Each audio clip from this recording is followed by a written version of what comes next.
Alors, c'est parti. Donc, Friday Show 14, la vertical slice, je le mettrai en petit, là, comme ça donne une idée. C'est dans 8 semaines de boulot. Il reste 8 semaines avant de présenter ce proto. Je suis game designer sur le jeu Road 96 qu'on a développé à DigixArt. Moi, il a lancé sur les buildings.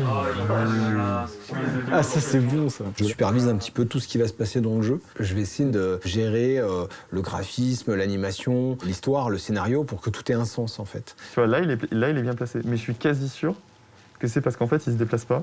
Ouais, il vole un peu aussi, ça se voit qu'il vole. Mais Si, oui, tu vois, il y a le pied du tabouret là. Il y a pas un truc qui est mal, je sais pas. Attends, j'ai pas l'impression que c'est pas le même. Donc là, par exemple, il y a Julien et Tristan qui sont game designers / programmeurs sur le projet, qui bossent sur du debug en fait d'un des niveaux de Road 96. Parce qu'on fait la version PlayStation et donc là, voilà, c'est des petits retours de bugs qui arrivent de temps en temps. Si tu mets le play mode, il se passe quoi? Je vais regarder.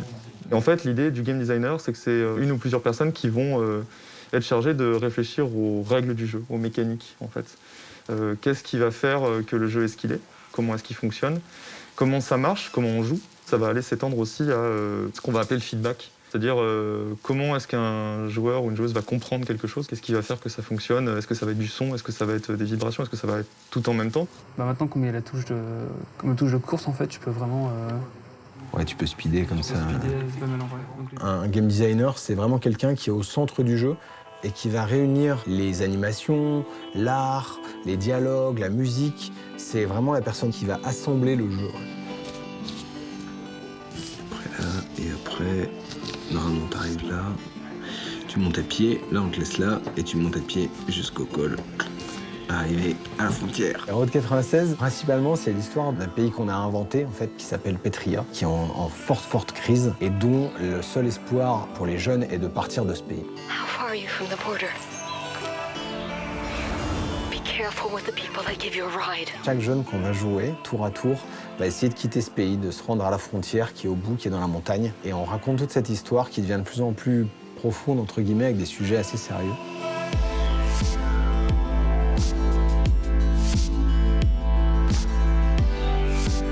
Si jamais on arrive à intéresser les gens sur un sujet auquel ils ne pensent pas, ou auquel voilà, ils le voient peut-être à la télé des fois quand on parle des migrants, des choses comme ça, et se dire c'est quoi être un migrant? Si toi tu es un migrant qui doit fuir un pays qui est vraiment en galère, qu'est-ce que c'est d'être sur la route, de partir de chez soi et d'aller vers l'inconnu en fait? On ne sait pas, ces gens ils migrent mais ils ne savent pas ce qui les attend, ils ont peut-être une idéalisation de ce que ça va être de l'autre côté, mais c'était super fort. Ouais.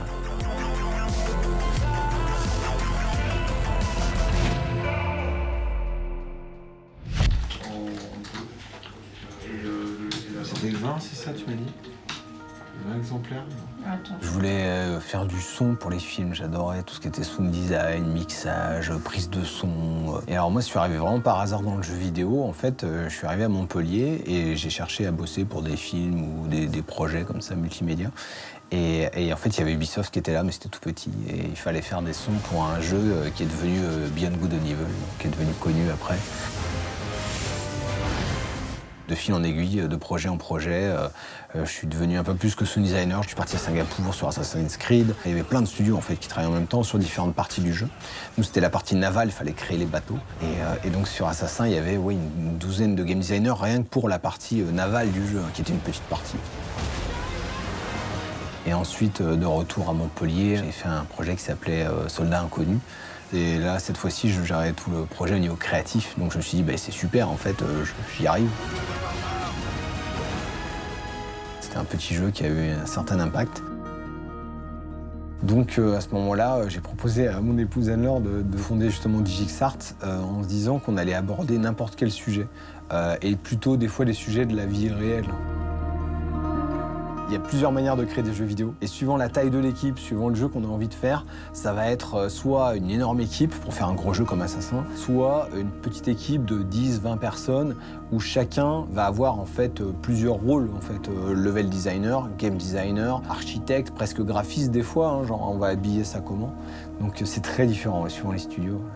Il se passe quoi avec la lumière? On pourrait peut-être le changer, ça, non? C'est le volume?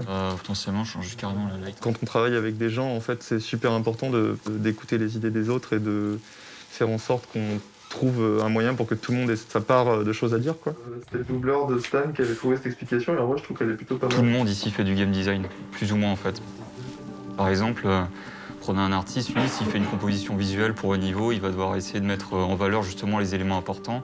Aussi guider le joueur avec des éléments visuels, en guidant un peu sa caméra, en lui disant « Ah, peut-être que là, tu as une lumière, faudrait que tu ailles par là ». Donc on peut trouver une part de game design dans n'importe quel corps de métier au final. Ça, c'est vraiment l'ébauche des premiers documents du jeu. C'est ce qu'on appelle le document de design, on appelle ça un GDD. C'est la première chose qu'on commence, avec des intentions. Au début, on dit ce serait l'intention du jeu, ce serait ça. Et après, on va assez vite passer à un proto 3D quand même, se dire allez, on va quand même voir ce que ça donne en 3D. C'est un vrai jeu vidéo fun, avec beaucoup de moments super drôles, quoi.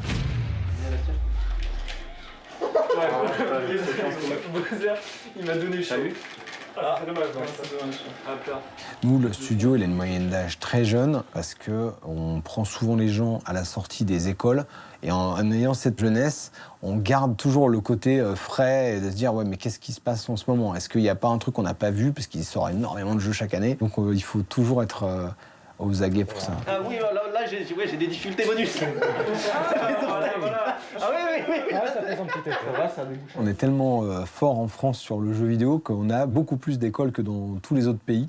Et c'est marrant parce que quand on a travaillé ailleurs, à Singapour, Montréal, on se rend compte qu'il y a beaucoup de gens qui viennent de France, en fait, qui ont été formés en France, qui sont partis assez vite dans d'autres pays, qui ont acquis une expérience incroyable et qui maintenant reviennent. Donc c'est super. On a un processus créatif qui est assez spécial à DigixArt, c'est que tout le monde peut amener des idées dans le jeu, et donc tout le monde dans l'équipe va pouvoir imaginer des personnages. Et c'était important, mais c'était même évident en fait dans l'équipe que les personnages qu'on avait créés allaient représenter la diversité raciale, de genre, de tous les types de diversité dans le jeu. Le fait que c'est pas un vrai pays, ça permet aussi d'aborder plus librement des sujets importants de société. On se place presque à un niveau un peu philosophique, un peu utopiste, de dire bah non, mais pourquoi la vie ce serait pas comme ça en fait? Là il est triste. La balise triste, c'est ça va mettre le perso dans un état triste. Donc ça va lui mettre les yeux un petit peu plus rouges. Ça va créer un reflet beaucoup plus fort sur l'œil, comme si tu avais une petite larme qui allait perler, enfin d'humidité de l'œil, quoi. En fait, on triche vachement sur les yeux. Hein. On est comme dans un manga, là.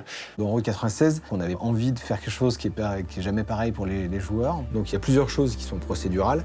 Il y a l'histoire, parce qu'on ne sait pas du tout dans quel ordre les blocs vont arriver. Ces blocs vont arriver suivant les choix du joueur. Donc nous, on ne maîtrise même pas qu'est-ce qui va se passer. Si le joueur choisit de prendre un taxi, si le joueur choisit de faire une bonne action ou une mauvaise action. L'IA narrative, elle va dire, je vais lui envoyer plutôt telle séquence et telle séquence dans tel format parce que là, il est peut-être déjà vers la montagne. Donc à ce moment-là, cette séquence, elle se passe forcément dans la forêt au lieu de se passer dans le désert. Alors que la même séquence peut arriver dans le désert pour un autre joueur. Donc c'est drôle de dire, allez, tout doit changer, mais ça dépend de tous ces critères. Donc c'est ça le côté procédural du jeu.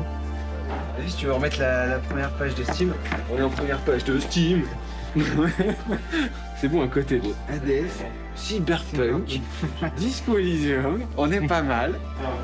En ce moment, on travaille sur ce qu'on appelle les portages du jeu, c'est-à-dire que le jeu est sorti pour l'instant sur Switch et sur PC.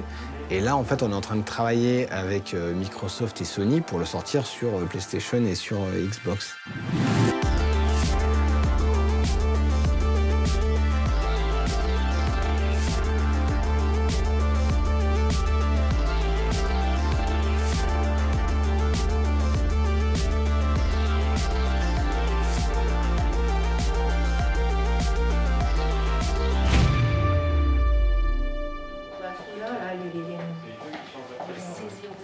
Le game designer, en tant que créateur, il connaît l'histoire, il sait tout ce que le joueur est censé faire. Donc le problème, c'est souvent de s'extérioriser de cette position. Donc on fait ce qu'on appelle des sessions de playtest. On appelle des gens, on leur met la manette dans les mains, on leur dit vas-y, joue pendant, je sais pas, 2-3 heures, vas-y, joue. Et là, nous, on note, on regarde tout ce qu'ils ont fait et on note tout ce qui se passe pas bien. On reçoit les bugs ici et derrière, nous, on a une vidéo qui va nous expliquer, ou une image des fois qui va nous expliquer ce qui se passe. Là, c'est juste des petites choses, mais il faut les corriger quand même, quoi. Il y a toujours malheureusement des petits bugs qu'on a oubliés. Parce qu'en fait, il y a tellement de fils, justement, vous voyez, il y a des fils, il y en a partout. Et des fois, on en oublie un. C'est-à-dire, par exemple, là, c'est un dialogue, c'est un triple choix. Bon, bah, il suffit que là, voilà, celui-là manquait. Et en fait, si la personne répond à telle phrase, le jeu ne continue pas. Et on reste dans le jeu, le joueur peut continuer à bouger, se dit mais est-ce qu'ils ont censé me répondre, pas me répondre, je sais pas, je suis bloqué. Et donc ça c'est des bugs, ça arrive aussi beaucoup, c'est la pire hantise du designer, c'est le bug, surtout quand on le voit en direct. Les potes, on va jouer donc du coup à Road 96, un jeu exceptionnel, jeu français, d'un studio français. Le premier soir, on a eu un bug en direct avec des très gros streamers. C'est de moi dont vous parlez? La pompiste? Voilà, merci Fanny. Il y avait énormément de monde qui regardait. Et puis, pof, à minuit, voilà, mec bloqué, plus de réaction. Il manquait effectivement un fil. Attends, mais je peux pas bouger là? Techniquement, en fait, on devait pouvoir voir toutes les lettres, quoi. Et ensuite trouver une date. Là, je pense perso que c'est bugué, quoi. Je pense que c'est bugué. Et là, c'est horrible. C'est mon Dieu. En live, ce qui était marrant, c'est qu'avec Twitch et tout, on peut réagir en live. Donc dans le chat, on a dit... On va fixer ça demain, je suis un dev sur le jeu, si tu peux nous envoyer ta save, ça serait cool. On est là, on est les devs, on vous regarde. Désolé pour ce bug. Et on l'a corrigé le lendemain matin à première heure. C'était rigolo, quoi. Réunion! Lâchez tout, venez. Réunion surprise. Un jeu ne sort que quand Microsoft ou Sony a dit oui, votre jeu est approuvé pour sortir sur notre console. C'est eux qui ont la main totalement sur la sortie d'un jeu. Bon, du coup, c'est juste pour vous dire vite fait, il y a eu deux bonnes, excellentes nouvelles aujourd'hui. C'est déjà la Xbox. On a le concept approuvé l'Xbox, donc officiellement on peut sortir sur Xbox, donc ça c'est cool. On peut finir ce portage, donc c'est top. Et puis l'autre bonne nouvelle, c'est que donc, ce matin, j'avais un call avec le producteur qui nous suit sur Your Song. Là. En fait, on est en train, depuis la fin de Road 96, on travaille sur un nouveau projet dont on ne peut pas trop parler aujourd'hui.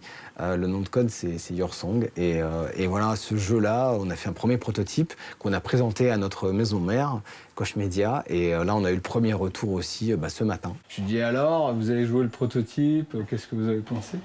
Et il a dit... alors la phrase première c'était It's a genius idea. On est très content parce que c'est un jeu très innovant aussi et ils ont adoré l'idée et le concept. Donc on est très content là, ça y est, on va pouvoir foncer sur ce projet. C'est très très cool, franchement bravo à tous. Franchement c'est énorme. C'est incroyable. Bon on va se mettre là, vas-y on se met au bar. Allez. Ah. Voilà. Ouais. Ouais, santé. Bravo, putain. En fait, le jeu se crée en se créant. C'est-à-dire qu'on ne peut pas imaginer tout sur papier et ensuite juste dérouler l'exécution. En tout cas, moi, j'ai jamais vu ça en jeu vidéo. C'est jamais l'œuvre d'un seul homme, c'est faux.